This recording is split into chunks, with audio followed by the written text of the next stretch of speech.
The worst news is I haven't checked, but I don't know if I saved the old Disney Tips with Rob and Christine intro. Oh no! So I don't know if I'm going to have to recreate it or just go digging for those files somewhere and just put it all together again.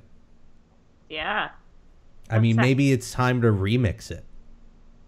Yeah. Just like get some like a dubstep style bass drop. Mm-hmm. In, you know, Disney Tips with Rob and Christine, and then like a 30-second intro. And everything's just like flashing through the air. Disney Tips 2.0. It'll be 75% intro and then 25% content. Okay. Just like all good YouTube videos. Disney Tips with Rob and Christine. Ba-da-ba-da. Hey everybody, and welcome to Disney Tips with Rob and Christine, the series where Rob and Christine give you Disney tips. It's pretty self-explanatory. We each have our own tip based on going to the Disney parks and visiting them. And then on top of that, we actually received a question from somebody looking for tips on a specific issue, and so we're going to cover that as well. But first, let's talk tips. Do you want to talk about yours first? Yours is really interesting, and I was not expecting this when we started talking about what to cover. Okay. Well, if any of you have downloaded the My Disney Experience app, which is the app you can use to like see your restaurant reservations, look at park maps, check your FastPasses, all that good stuff in one place, it can be a serious battery drainer. If you're constantly checking it, and even with the free Disney Wi-Fi, like I still find that, you know, it can take a bit off of your battery and your time to be like constantly going in there. So what I do is the most important thing that I always check on my app when I'm there is FastPasses, right? Like I feel like maybe secondary to that would be restaurant reservations, but when I'm in the parks, I am not remembering when my FastPass windows are. So I constantly am checking that. And what I do is I screenshot my fast passes for the day and I save them as the background of my phone's lock screen. So I don't even have to like go into my phone. I can literally just like hit the one button, bring up my lock screen, and be able to see all of my fast passes for the day. And so I totally avoid having to go into my phone, unlock it, open the apps, go to the fast pass section, and just like drain my battery all day. That is so much more efficient than what I do, which is I just get them permanently tattooed on my forearm, like Memento style. You're going to run out of room eventually, right? Well, yeah, exactly. It's really, that's why I like invite different friends to come on trips, because then I'm like, hey, can I just borrow your arm for a half hour or so? And then I get to put in there. That or just like a lot of ginkgo biloba, and I just remember everything. Right. Just everything possible. Every option in case I need to change it. No, that's a really good tip. That's an interesting one because I feel like that's one of the tips. I know a lot of these tips are sort of floating around in the Disney space. I've never seen that one before. That's an interesting way of using technology to like make life easier. My tip is also FastPass related.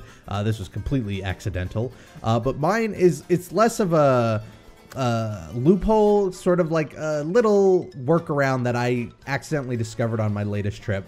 So the way the FastPass Plus system works is when you go to set up your FastPasses, you get 3 that you could set up for that day at a specific park. So if I pick Space Mountain first, that means my other 2 have to be in the Magic Kingdom. However, what I've discovered is that if those FastPasses are used, some of them, you can cancel the others and switch parks. So there is some value in, you know, people are suggest setting up your FastPass Plus as soon as possible, but there's some value in, I think, doing some last minute changes. You know, the example where I sort of fell upon this was we were in the Animal Kingdom. We had a FastPass for Dinosaur, Everest, and Safari. We did Dinosaur, we did Everest. We were going to go do Safari. We had like 30 minutes to kill. Notice the walk-on time was like 10 minutes. So we thought, you know what? Let's just cancel this FastPass. And to my surprise, it then let me pick a third FastPass at any of the parks. So we ended up getting one for Soarin' and Epcot, which we knew we were going to be at later in the day.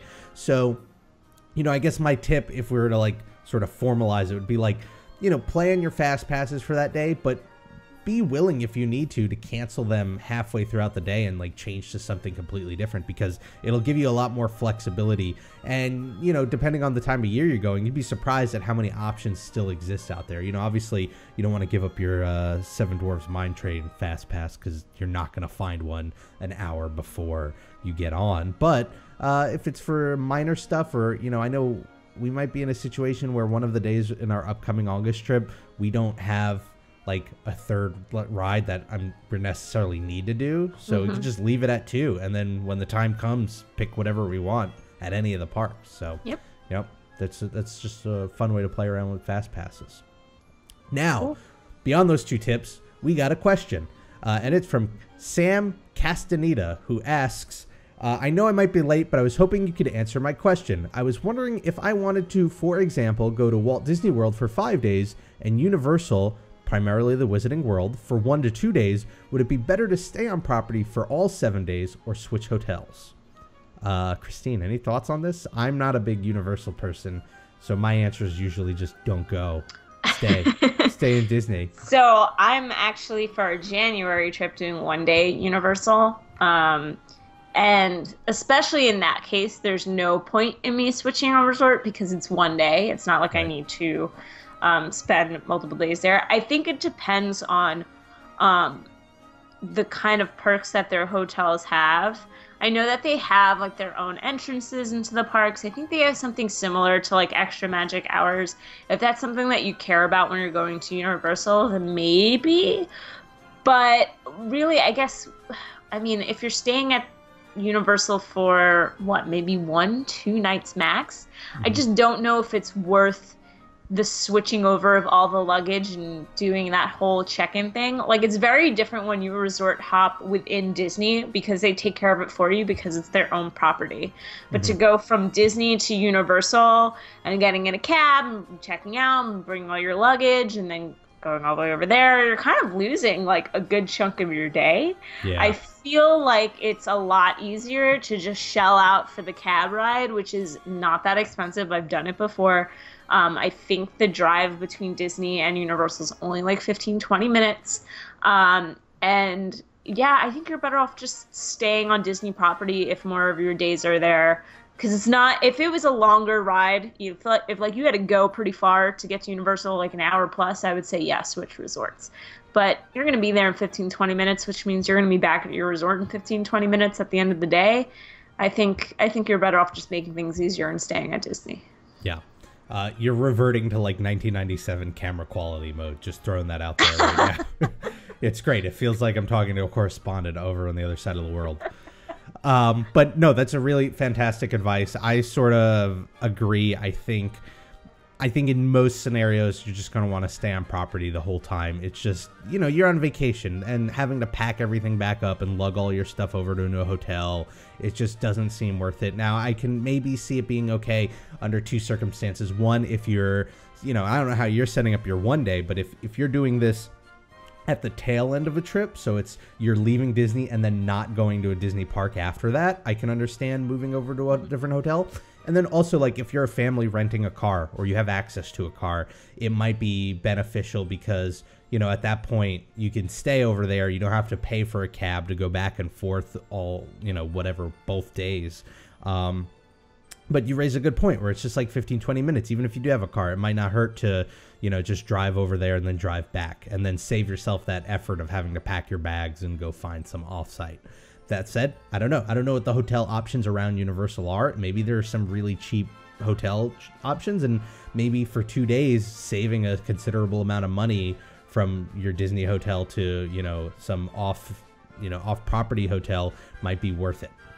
Combine that with like not having to take a cab if you have a car, and I think it might all add up in some certain situations, but I think they're going to be very rare. But yeah, it really boils down to the specifics. I think ultimately the best answer is just never go to Universal, stay at Disney forever and always, and just never explore or widen your range of parks that you visit. Never try anything new. Just go with what you know and stay there forever, and just lock it down. Is your opinion on that going to change when they open the Nintendo area? We'll see. I don't know. I'm afraid of the Nintendo area of Universal. I'm afraid of anything Nintendo does at this point. I know right now we're in the midst of Pokemon Go mania. Yeah. But like, usually when Nintendo's doing something, I want to stand back and wait. That's fair. So we'll see. We'll see. Thank you, Christine, for your awesome tip and your feedback. Also, is your one day at Universal going to be like sandwiched between Disney or at the end? It'll be sandwiched between. Okay, so you're like cleansing the palate with more Disney after. Exactly. Okay, that's a good way to do it. If you have a tip that you want us to go over or like an area of visiting the parks that you'd like tips on, feel free to let us know in the comments below, or you could reach out to us on Twitter. I'm at Rob Plays, and Christine? I'm at Ivy Winter YT. And if you want to see more content like this, you should check out Christine's channel because she does a series similar to this where she responds to specific people's questions. Honestly, if you have that sort of thing, the way Sam did here, you're probably better off going to her first because I am really forgetful. And so you'll probably get an answer from her channel sooner than you will from mine. Whatever you're doing, make the most of it. Thank you all for watching. If you want to see more Disney videos, hit that subscribe button. 3 videos a week right into your inbox. I'm like Netflix for YouTube. It's not, I don't mean your inbox on YouTube. I mean, I basically transfer all of my videos to VHS. We're budget here. And I mail them to you. So all you have to do is hit subscribe and that's what'll happen. Completely not lying one bit. Thanks for joining me. See you next time. We've been watching Game of Thrones. You know how you marry 2 houses to bring them together? Maybe this is what brings Universal Studios together with Disney. This is what does it? The Haunted Mansion. First ride ever? Yeah, Ghostbusters crossover.